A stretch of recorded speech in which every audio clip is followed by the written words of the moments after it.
காங்கிரஸ் கட்சி இப்போ அதனுடைய நிலைப்பாட்டில் இருந்து மிகப்பெரிய அளவில் மாறி இருக்கு அப்படிங்கிறது எல்லாருடைய கவனத்துக்குமே புரிதல் ஏற்பட்டிருக்கு. அது எல்லாருக்குமே இப்போ அறிந்து கொண்ட ஒரு செய்தியாக மாறி இருக்கு நாடு பூரா. இந்த மாற்றம் எப்படி நிகழ்ந்தது?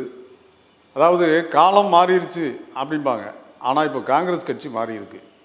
சரி, காங்கிரஸின் இந்த மாற்றத்திற்கு என்ன காரணம்? இதற்கு எவ்வளவு காலம் தேவைப்பட்டிருக்கிறது?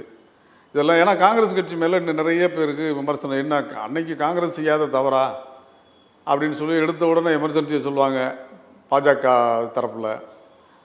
மேலும் பல அவங்க கொண்டு வந்த திட்டங்களை தானே இன்றைக்கி எல்லாத்தையும் செயல்படுத்துது பாஜக. பாஜக காங்கிரஸ் செய்யாதது இவங்க என்ன செஞ்சுட்டாங்க அப்படின்னு ஒரு விமர்சனம் இருக்குது. பிராந்திய அளவில் காங்கிரஸ் கட்சி செய்யாத தவறையா பிராந்திய தலைவர்கள் யாரையுமே வளர விடுறதில்ல. அவங்க செஞ்சதை தானே திருப்பி பாரதிய ஜனதாவும் இப்போ செஞ்சுக்கிட்டு இருக்கு.